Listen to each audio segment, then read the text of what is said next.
Hukum keluarga Vina menyebut Polda Jabar tak konsisten terkait status 2 DPO atas nama Andi dan Dani dalam kasus pembunuhan Vina dan Eki. Kuasa hukum keluarga Vina mengatakan Polda Jabar telah menyebut 2 DPO atas nama Andi dan Dani adalah fiktif.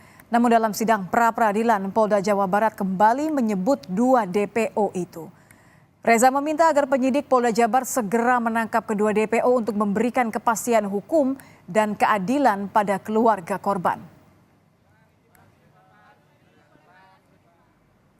Karena dari 3 terduga DPO itu sudah jelas perannya masing-masing, ini gimana, yang lain seperti apa. Karena kalau misalkan tiba-tiba dianggap fiktif, berarti kan semua amar putusan, semua putusan-putusan dari pengadilan, dari pihak polisian sendiri pun kan semua berarti kan harus berubah. Harus dicari yang 2 terduga DPO ini gitu kan. Karena dari pihak Polda Jabar sendiri, kuasa hukumnya itu kan menyebutkan lagi gitu kan. Jadi sebetulnya ini mana yang benar gitu. Jadi itu yang memang sampai sekarang itu kita pertanyakan, kemana yang 2 terduga DPO yang dianggap fiktif.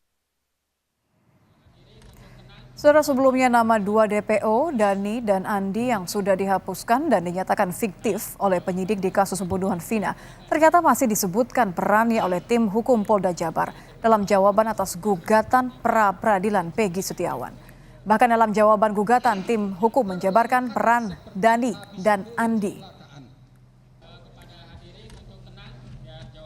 Sepeda motor milik korban dibawa oleh saudara Dani ke tempat tersebut. Kemudian di tempat tersebut korban Rizky Rudiana dikeroyok atau dipukuli kembali oleh saksi dan teman-teman saksi sampai tidak sadarkan diri, sedangkan korban perempuan juga dipukuli oleh 3 orang teman-teman saksi, yaitu saudara Andika, Peggy, dan Dani. Nama 2 DPO, Dani dan Andi yang sudah dihapuskan dan dinyatakan fiktif oleh penyidik di kasus pembunuhan Vina ternyata masih disebutkan perannya oleh tim hukum Polda Jabar dalam jawaban atas gugatan pra-peradilan Peggy Setiawan. Lalu bagaimana dampak dari pengungkapan ini bagi putusan hakim Senin nanti? Kita akan membahasnya bersama mantan Kabar Eskrim Komjen Purnawirawan Susno Duaji. Selamat malam Pak Susno. Selamat malam Mbak Nitya, selamat malam para pemirsa sekalian. Pak Susno, di awal seingat sekali Anda pernah menyayangkan langkah Polda Jabar menghapus nama 2 DPO, menyebutnya sebagai fiktif. Apa tanggapan Anda ketika 2 nama ini justru muncul lagi di sidang pra-peradilan? Nah, inilah menunjukkan konsekuenan ya. Pertama fiktif. Kalau fiktif berarti Peggy yang ditangkap sekarang juga fiktif gitu. Karena proses pembuatan DPO, terbitnya DPO 3 orang itu sama. Nah, kalau fiktif semua, maka jangan-jangan terdakwa yang sudah dihukum itu fiktif. Kalau semua fiktif, berarti perkara ini juga fiktif. Nah, ini yang sangat disayangkan. Mengapa? Sedangkan yang dipakai untuk menangkap Peggy yang sekarang masuk itu adalah putusan pengadilan salah satunya. Nah, kok putusan pengadilan di sini dipakai, kemudian untuk pihak itu difiktifkan. Sekarang dalam pra-peradilan kok dihidupkan lagi gitu, kok ada gitu. Nah, ini membuat hukum ini seolah-olah mainan. Padahal ini kan hukum ya. Untuk menghukum orang itu berdasarkan hukum acara dan hukum formil dan hukum material yang masih berlaku. Putusan pengadilan juga mempunyai kekuatan hukum, sekarang sudah punya kekuatan hukum tetap. Tapi kok dengan gampangnya dihilangkan, ini sangat disayangkan. Tapi Pak Susno, ini seberapa wajar sih sebenarnya dilakukan ketika nama dihapus dari daftar DPO, kemudian ada dalih bahwa kalau ada alat bukti baru nanti yang mengarah ke sana, baru akan kembali dikejar dan kembali lagi muncul di pra-peradilan. Seberapa sering, seberapa lumrah ini terjadi? Tidak pernah ya. Kalau tidak pernah terjadi? Tidak pernah. Karena DPO itu dibuat pertama orangnya harus ada benaran. Berdasarkan keterangan dari para saksi, keterangan dari tersangka lainnya, kalau ini dilakukan bersama-sama, setelah itu dicatat namanya, identitasnya siapa, tanggal lahirnya berapa, aliasnya berapa, anaknya siapa, artinya bapaknya siapa, rumus sidik jari yang bagaimana, pekerjaannya bagaimana, alamatnya bagaimana, ciri-cirinya bagaimana. langsung didatangi ke alamat. 2 kali didatangi diberi panggilan. Itu semua tidak diindahkan baru dibuat DPO. Nah sekarang kok ujuk-ujuk DPO itu nggak bisa. Nah jadi saya nggak tahu apakah itu muncul dari hakim apa. Tapi nggak mungkin hakim munculkan. Pasti itu datangnya dari berita acara. Berita acara itu datangnya dari mana? Ternyata berita acara itu bersumber, kalau saya baca bukunya, saya udah baca berita acaranya. Bersumber dari Rudiana, nama-nama itu. Rudiana bersumber dari siapa? Bersumber dari Aib. Nah, kok didengar? Nah, anehnya Aib itu dan Rudiana tidak dihadirkan Dalam dalam pra-peradilan. sidang. Bukan, dalam pengadilan Oh, yang yang melahirkan DPO. 2016 pertama ya? Iya, tidak lahir. Padahal dia bukan orang yang mau meninggal, bukan orang yang karena kedudukannya sangat penting sehingga nggak mungkin dihadirkan di sidang. Maka itu aneh ya, hakim bisa menerima berita acara saksi itu di bawah sumpah, agak aneh. Mestinya nggak boleh. Baca dulu UHAP itu, yang boleh tidak hadir di sidang itu siapa saja. Bukan orang seperti Aib, seperti Rudiana gitu. Kok enak benar gitu. Jadi kalau semuanya terasa begitu janggal, Pak Susno, menurut Anda apa yang sebenarnya terjadi? Kok bisa sampai publik tentu akan meragukan ya artinya ya prosedur penetapan DPO, prosedur kemudian pemanggilan pembuatan berita acara, keseluruhan kasus ini menjadi pertanyaan. Menurut Anda apa yang sebenarnya terjadi? Iya, semua alat bukti juga ya dalam peradilan tidak didukung bukti saintifik. Yang ngomong bukan saya ya.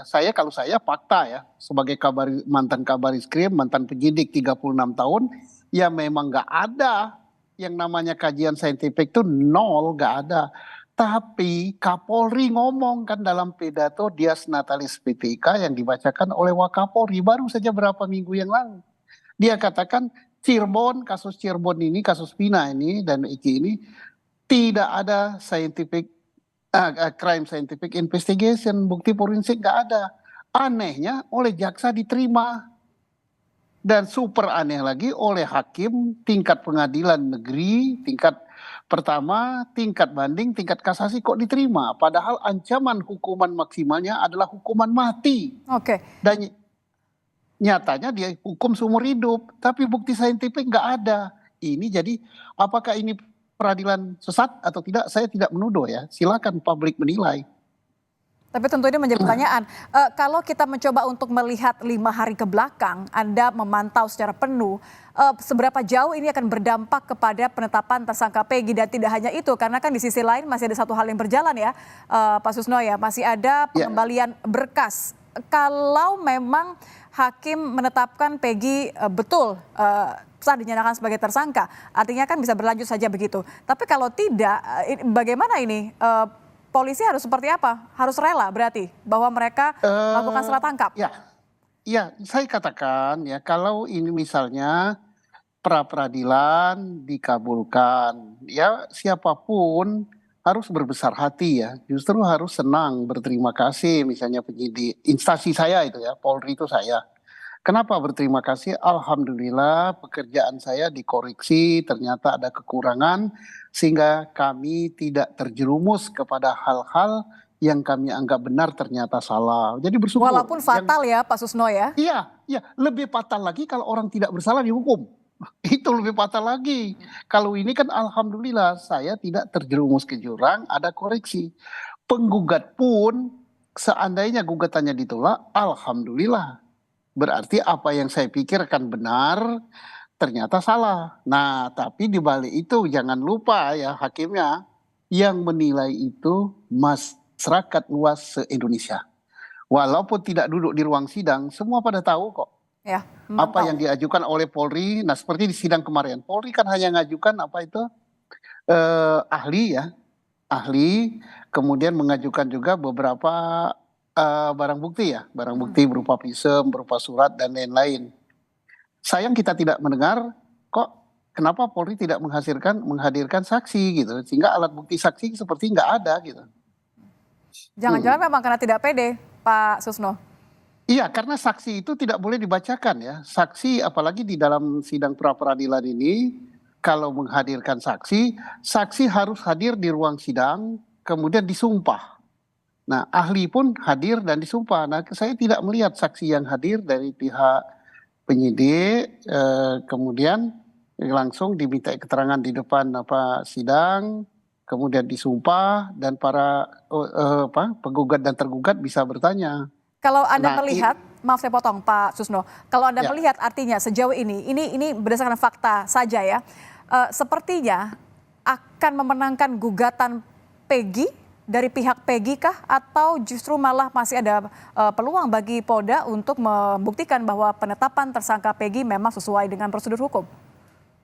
Saya sangat berharap ya Polda kuat ya, kuat berharap. Tapi saya agak kecewa kok nggak menghadirkan saksi ya. Saksi berarti alat bukti saksi begini gitu, jadi nggak ada gitu. Yang ada alat bukti ahli ya, alat bukti ahli, alat bukti berupa visum dan lain-lain ya. Sehingga kalau dilihat dari fakta yang ada sekarang, Anda cenderung untuk melihat Ya. bahwa Ya, publik sudah bisa menilai gitu. Saya nggak bisa dului hakim ya. Semua saya kira sudah sama pendapatnya ya, bahwa kira-kira gugatan ini akan diapakan gitu. Apalagi hakim ya, hakim Eman ya sudah mengatakan saya akan berikan keputusan yang terbaik. Saya tidak memihak ke siapapun juga. Berarti dia mihak kepada kebenaran. Ya. Nah, mari kita lihat dia mihak kebenaran. Siapa kebenaran? Kan sudah publik udah tahu bahwa yang benar itu adalah ini kok. Hanya nggak mau nyebut aja. Saya kalau nyebut mendahului putusan hakim gitu. baik Pak, tapi juga tadi kembali kepada kekhawatiran Anda di awal bahwa terlepas dari penetapan tersangka Peggy sesuai dengan prosedur atau tidak, tentu yang tidak boleh dilupakan adalah pengungkapan kasus Vina hingga tuntas. Apa yang harus dilakukan setelah pra-peradilan putusannya keluar Senin nanti, Pak? Oke, kalau seandainya ya, makanya harus dilakukan tergantung putusan. Seandainya putusan daripada penggugat dikabulkan, maka kewajiban daripada penyidik mencari siapa pelakunya yang sebenarnya. Kita harus ungkap loh, jangan sebiarkan kedua nyawa melayang, itu putra terbaik bangsa ya. Nah, seandainya juga masih berlanjut, ini akan berlanjut kepada PK. Kalau PK dikabulkan juga gugatannya, maka berarti tersangkanya belum ada satupun yang tertangkap gitu kan. Itu ya andai-andai pertama. Andai-andai kedua, kalau ternyata gugatan tidak dikabulkan, maka kewajiban Polri untuk menuntaskan penyidikan Peggy untuk memenuhi kekurangan apa yang diminta oleh penuntut umum terhadap berkas yang dikembalikan. Yang dikembalikan apa kekurangannya? Syarat formil dan syarat material tidak lengkap. Nah, ini berat loh. Itu ngomongnya syarat formil, syarat material. Artinya isi dari berkas itu belum nyambung. Kemudian syarat materialnya, materi perkara itu belum terpenuhi sama sekali. Nah, terus formalnya apa? Masih banyak, misal kekurangan ini, kekurangan berkas ini, kekurangan berita acara konfrontir dan sebagainya. Itu formilnya. Tapi gawatnya ini kan formil dan material belum memenuhi syarat. Jadi apapun berat nanti itu. ujungnya, apakah Polri tetap harus legowo dan tanggung jawab ya, karena kasus pembunuhan Vina ini masih akan dinanti. Terima kasih Pak Susno sudah gabung bersama kami di Kompas Malam. Selamat malam Pak. Terima kasih Mbak Selamat Nitya. malam Pak Susno. Mantan Kabar Eskrim Komjen Purnawirawan Susno Duwaji.